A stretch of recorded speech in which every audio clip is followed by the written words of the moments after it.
Hello everyone, welcome back to the channel. Thanks for checking it out if you're new. If you're at all familiar with this channel, you know I love the Arkham franchise, I love DC Comics and superheroes, and I play a lot of video games, so it should be no shock that I of course played Suicide Squad Kill the Justice League. I just wanted to sit down and talk about some spoilers with all of you. Share my thoughts on the game, not exactly a thorough review. So what is Suicide Squad Kill the Justice League? Well, if you don't know, this is a video game set during an invasion by Brainiac, during which you play as the Suicide Squad, and you're tasked with taking down a mind-controlled Justice League. Now, this game did get some criticism, because it is set in the Arkhamverse, or so they say. This is the universe established previously by games like Arkham Asylum, City, Night, and Origins. Personally, for me, I don't think this game needed to be in the Arkhamverse, and I wouldn't be surprised if it comes out later on that it wasn't originally intended to be. There's very little connective tissue in it. Like, you have good moments, like there's a museum that is based around the original Arkham trilogy, and it's a fun, cute little bit, but overall, that could have been anything. Like, it didn't have to be the Arkham storyline. You also have things like Batman talking about the events of the trilogy, like he'll remark about something, or he'll use gadgets from that series. But yeah, overall, like I said, I wouldn't be surprised if it wasn't originally intended to be in the Arkhamverse.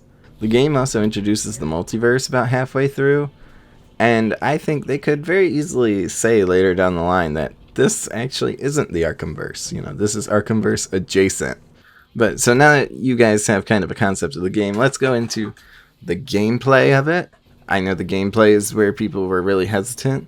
For me, this plays a lot like Destiny 2, in that it's the looter shooter with the fast traversal, and you have your special abilities that you can use to take out hordes and hordes of enemies. And does that get repetitive? Yes. But in moderation, I do think it's fun, and I do think this game has the charisma with its characters to carry you through maybe not the most exciting gameplay. This game also has 4-player co-op, which I did not play with any friends at the time because I played in early access. You can play with up to 4 other players. It probably is more fun with friends. Almost anything is more fun with friends. But if you want to play alone, I don't think that holds you back. Like I said, being similar to Destiny, the game's traversal is a big part of it.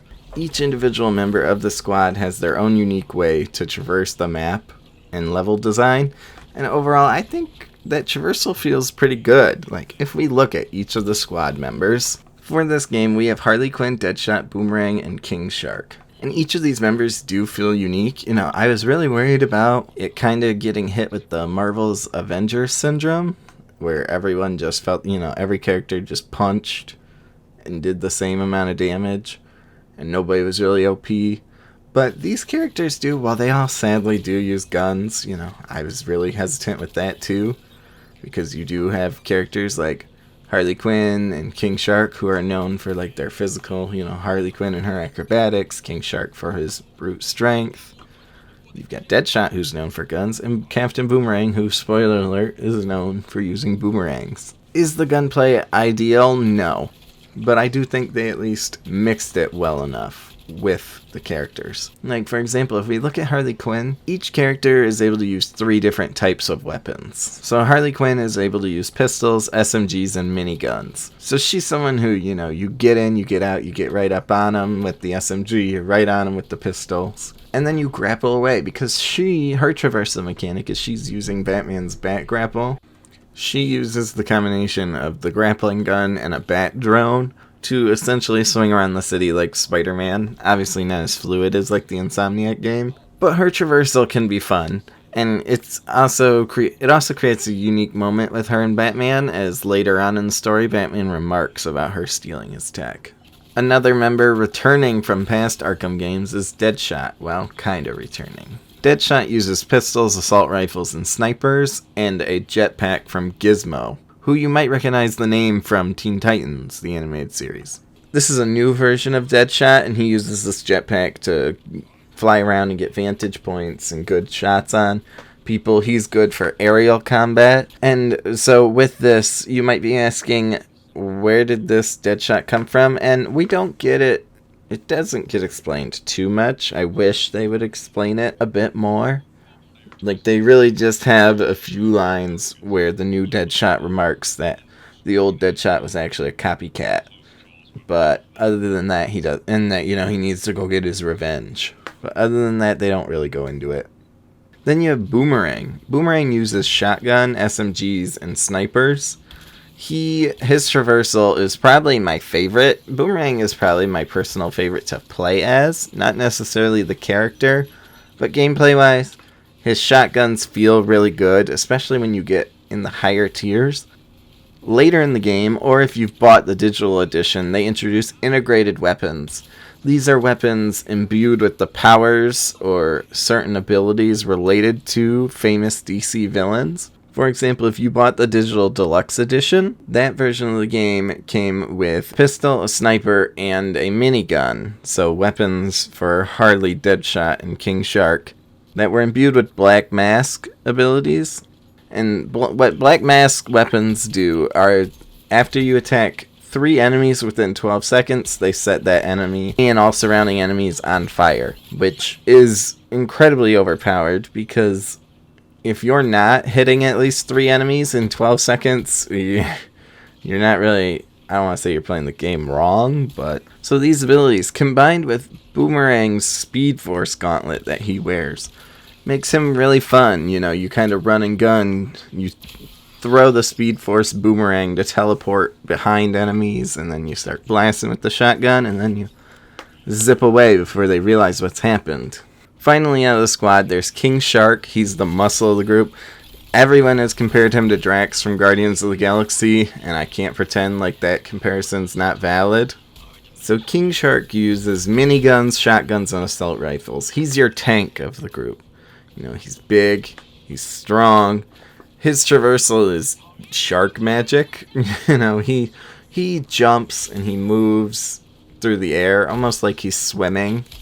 And I thought this was going to be my least favorite mobility, but it's actually pretty fun, especially during the Riddler challenges, where Riddler has races, kind of like Arkham Knight, but not really, scattered throughout the map. And each Riddler challenge, it gives you a suggested player you should use. Like, it'll tell you, hey, you should use Harley for this one. But honestly, King Shark's mobility is so good, you can use him for pretty much any of them. King Shark also provides a lot of the comedic relief for the game.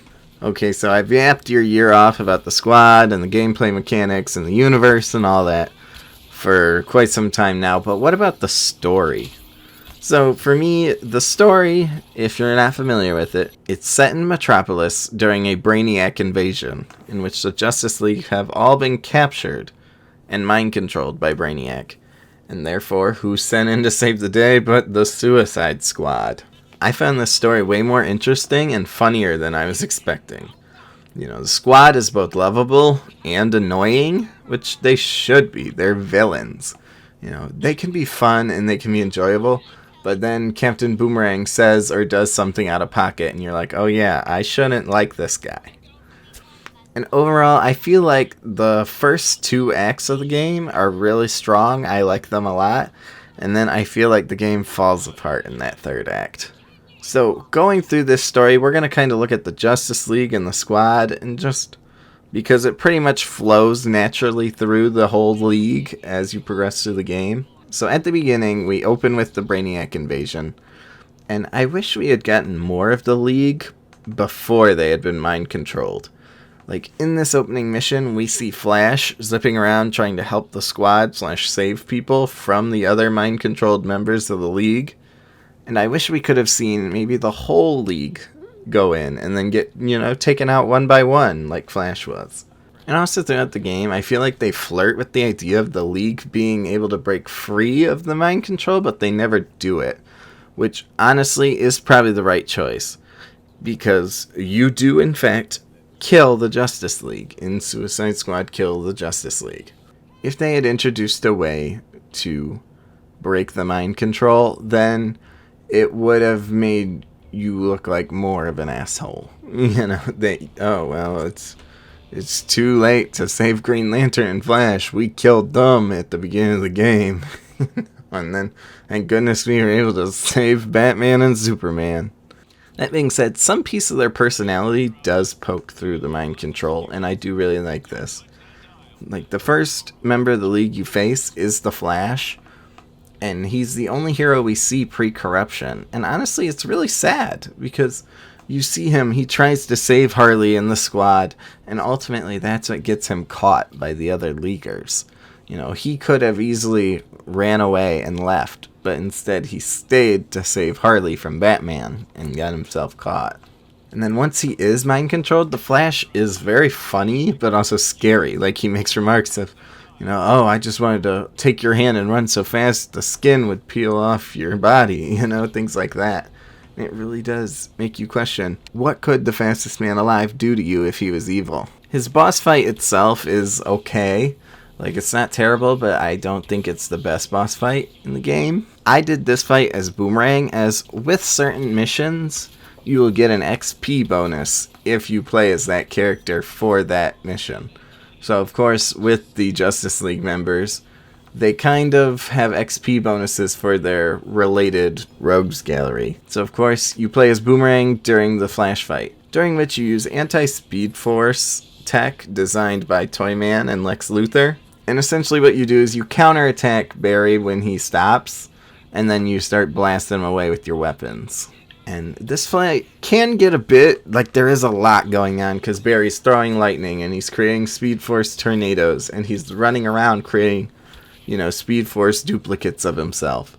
But there are a bunch of indicators on screen to tell you where he is, so it's not that crazy. That being said, I wish Barry got some final words. You see, once you kill him in the fight, he's just dead. He falls over dead, and that's it. And I found this a little anticlimactic, because other members of the League later on in the game do get final words, but Barry's just dead. And then Boomerang trying to piss on his body, I think, was a bit too far and not right. Like, I feel like Flash has always kind of had the frenemy relationship with his rogues, usually, traditionally. Like, they are enemies, but overall they also have a kind of understanding and enjoyment of each other. So for Boomerang to just outright go piss on his body did feel a little wrong. Killing the Flash then actually gains the attention of Green Lantern. And after some shenanigans where we travel across the multiverse, which I did not think was going to be introduced so early in the game, I thought it would be near the end, we find a way to defeat him using mini Yellow Lantern batteries designed by Batman. I did this fight as Deadshot because, again, the bonus. Deadshot and Green Lantern have some kind of off-screen rivalry they tried to introduce, but they never really flesh out. I think it could have been cool. You could have had some tutorial missions where you see these characters being taken down by the member of the Justice League that is their assigned rival. But so you play as Deadshot, and what you do is you use these mini, it might sound a little silly, but you use these mini Yellow Lantern batteries to charge your gun with Yellow Lantern energy. And this allows you to break Green Lantern's constructs and eventually break his shields. During the fight, he's using all kinds of constructs like mines and sniper rifles and guard towers, like what would be in a prison. And you just have to continue to shoot him. I liked this one. This one was probably my favorite. There's just a lot of traversal and moving around. You know, you can't really stand in one spot and just shoot him like you maybe could in the Flash fight. And unlike Flash, Green Lantern actually does get a final moment with Deadshot where they talk about their little rivalry. Again, like I said, that bit of personality peeking through, and then Deadshot finishes them off. And all of this, they did this to try to take down the shield that Green Lantern was putting up around Brainiac's ship. And there's a really fun scene where King Shark puts on his lantern ring, and he creates this big shark, and like that's straight out of the comic books. That's something they would do. And so I loved that. Is it silly? Is it goofy? Yes, but like I said, they would do that in the comics. There is one League member who doesn't get corrupted and we don't fight, and that's Wonder Woman. She escapes from Brainiac's corruption, and she spends the whole game trying to save the League. You can feel that these genuinely are her friends. Like, when she first shows up, she uses the lasso of truth on the Flash, on Barry, and she's begging him to tell her how to save them. And then you can see it on her face when Barry tells her. And this isn't mind control Barry. This is like the real Barry breaking through because of the lasso, who tells her, you have to kill us.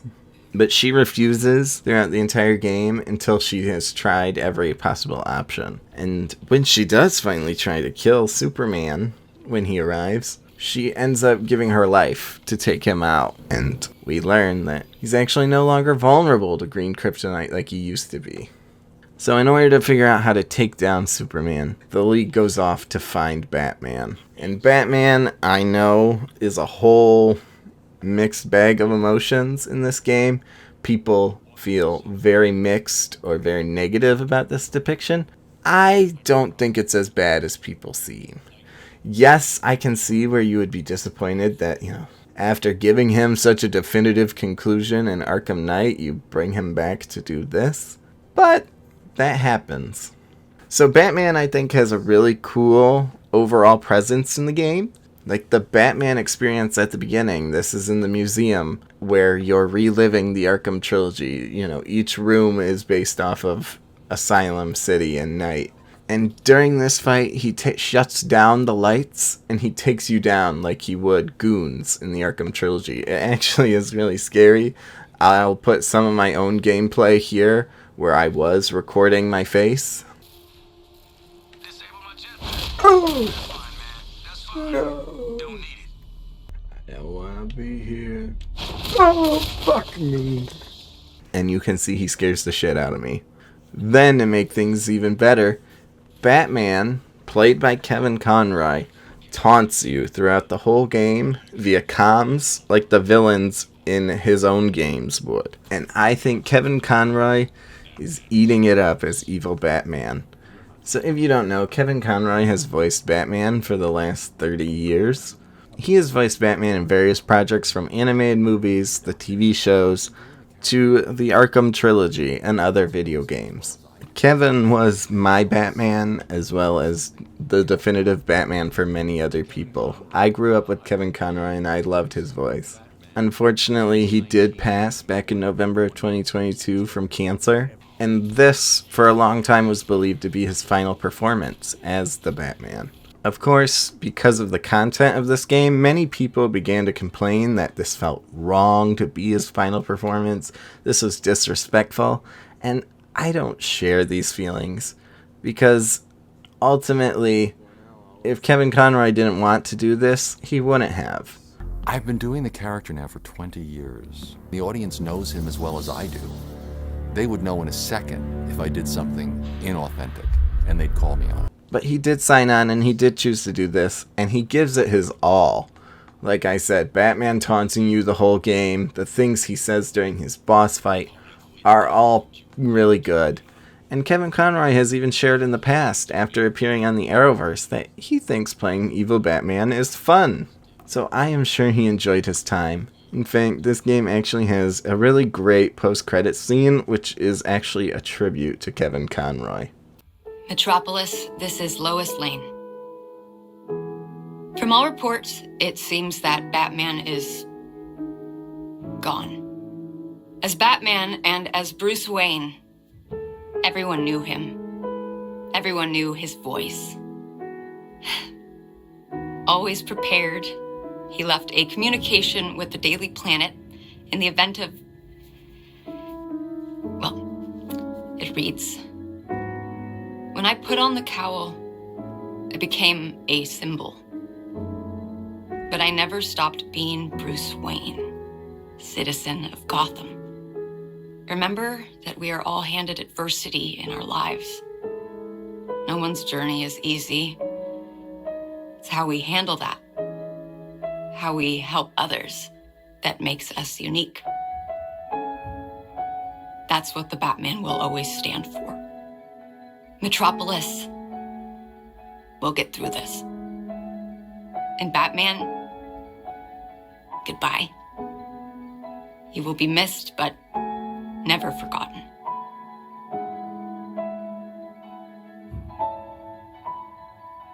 Outside of the mind control, Batman is also still pretty in character. Like, for example, we get introduced to the Babel protocols, which are the contingencies against the League. And these, of course, come from the comics. They're very smart. They're very cool ideas. I wish we had maybe gotten them more fleshed out.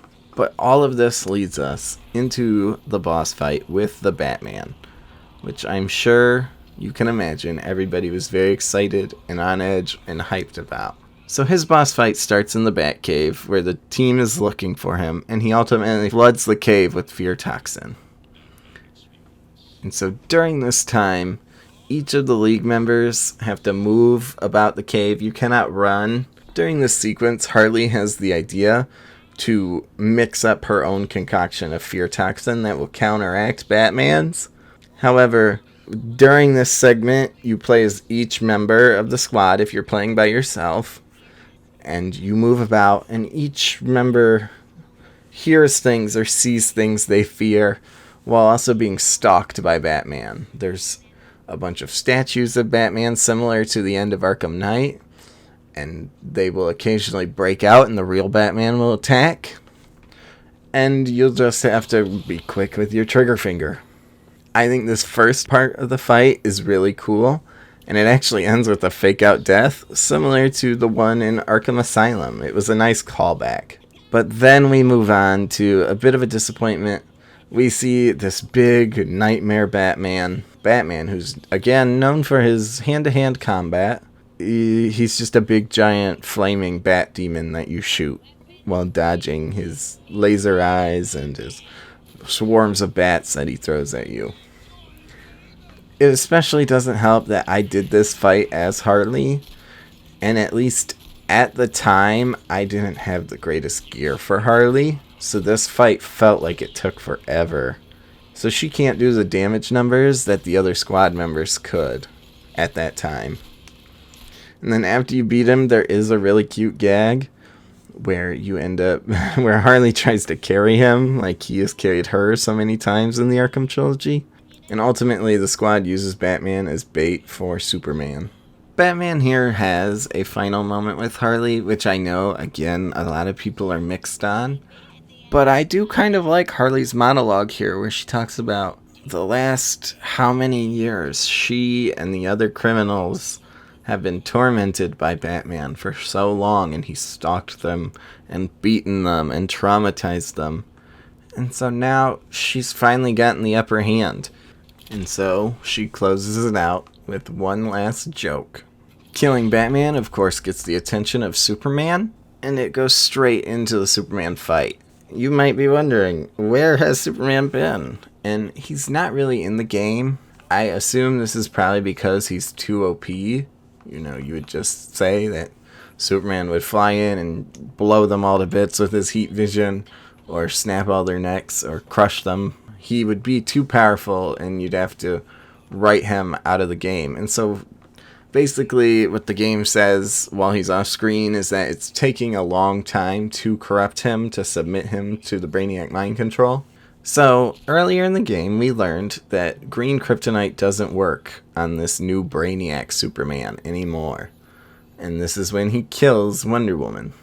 So, using Batman's DNA, Lex Luthor creates gold kryptonite. And that takes us into the boss fight with Superman.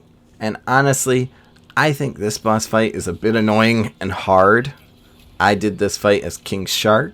I don't recall if there was a bonus for playing as King Shark in this fight, but I did it because all the other squad members had already killed a member of the Justice League, so I just did it out of, respect for the character, give King Shark a good one.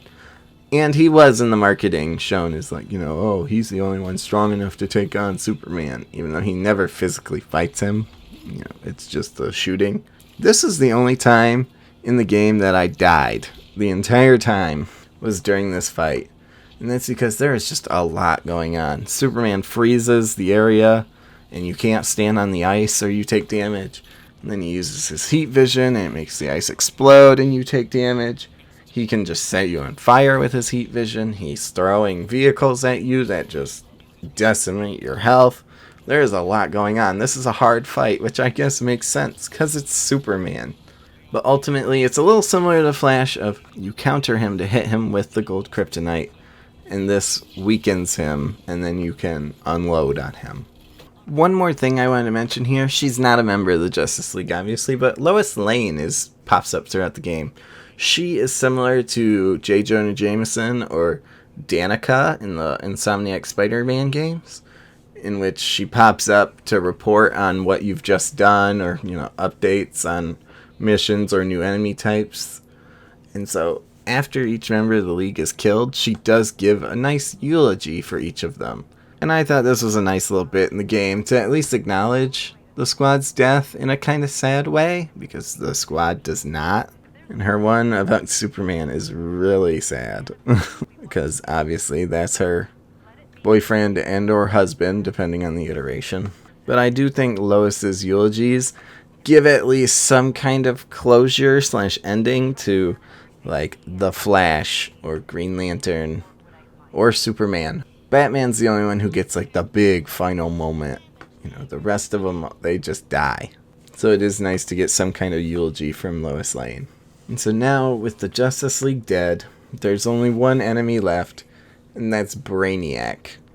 So, after Superman's death, Brainiac abducts the Squad, and we learn that this is not the only Brainiac. Brainiac has essentially created a hive mind between himself and 12 other Brainiacs, 13 Brainiacs in total. And so, the Squad even remarks that they're going to have to kill this guy 13 times. And I thought that's what the back half of this game would be, but it's not. Instead, what we do is we travel to Earth 2, where this version of Lex Luthor is from, and we fight the Brainiac of Earth 2. This fight is super underwhelming. During this fight, Brainiac throws hordes and hordes of enemies, like World War Z level of enemies at you, and I thought that was really cool. But Brainiac himself, he shapeshifts into the form of the Flash, because they do remark throughout the game that he takes the bodies of all the League members that the Squad kills. He's taking their bodies, and it's revealed that he's harvesting their powers and upgrading himself. So I thought what was going to happen for this final fight was he was going to keep shifting into other members, like that he would start as the Flash, and then he would shift into Green Lantern and Batman and Superman and Wonder Woman. But he doesn't. The whole fight is the Flash. It is just the Flash fight repeated. And then after you finish that fight, the League goes back to Earth 1, where they steal some data from him, and they make plans to go kill the other Brainiacs, and the credits roll. Yes, you heard me right. The credits roll. I couldn't believe it the first time I played the game. This fight was so underwhelming, and the story's not done, because we killed Brainiac of Earth 2. The Brainiac who is invading, I'm just going to call him Brainiac Prime, because he is, like, obviously the main one who's invading the current Earth we're on. Brainiac Prime is still out there, and this is because of the, live service aspect of the game, and it did create a real bummer at the ending here, because what they're going to do now is they're going to hopefully not drag this out too long, and hopefully they get to finish, because you never know with these live service games. And so I am curious to see. It is a bummer that this game doesn't have an ending. The credits roll, but the story's not over, and the live service aspects robbed us of that. So with that, I wanted to talk about some of the upcoming content and some of my own theories. So I assume that every season will be us fighting a Brainiac or two. And I hope these are not just recycled Justice League fights. I hope they do make them unique in some kind of way. We know Season 1 will introduce the new playable character of the Joker. And the roadmap seems to tease that Scarecrow and Two-Face will appear in some kind of form. I really hope it's not just iconic weapons, with grenades and guns. I would love to see them show up in either a support role, mini-bosses, something like that. I really wasn't excited for this, because they actually showed this before the game came out. And I was thinking, why would you want the Joker? But now that I know where we're going with all this, and that the multiverse is the end game, like this is how we get the ending to the game, is kicking Brainiac's ass across the multiverse, let's see what they've got. We get a teaser image of the first 4 seasons after the credits, where people have kind of theorized that Season 2 is Mrs. Freeze, a gender-bent Mr. Freeze, or from a universe where Nora became Miss Freeze and Victor died. Season 3, people have theorized, could be Zoe Lawton, where she's Deadshot on her universe.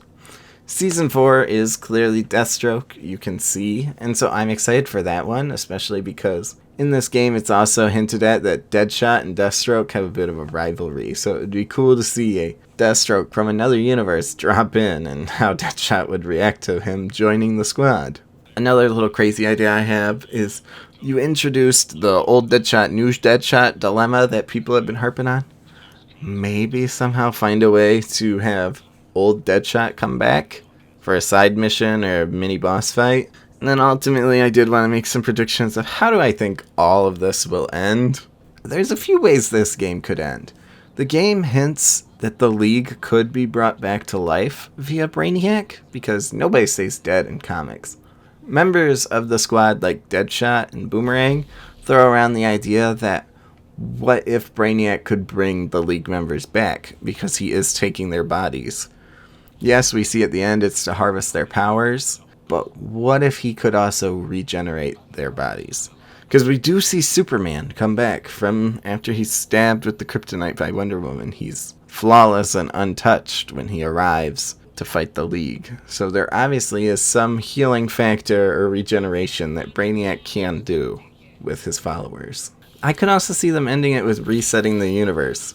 I know we're all sick of Flashpoint, but maybe we go get a Flash from a universe that's not destroyed and he runs back and fixes this one. Or maybe we bring in a whole new Justice League from a destroyed Earth, you know. Your home's gone, you want to live here and protect us? That kind of thing. Whatever it is, I hope we get an ending for this game. Because right now, there isn't an end. And you never know with these live service games. WB or Rocksteady could pull the plug on this before it's finished. So all that being said, I did have fun with this game. Is it for everyone? No. I can admit it is flawed.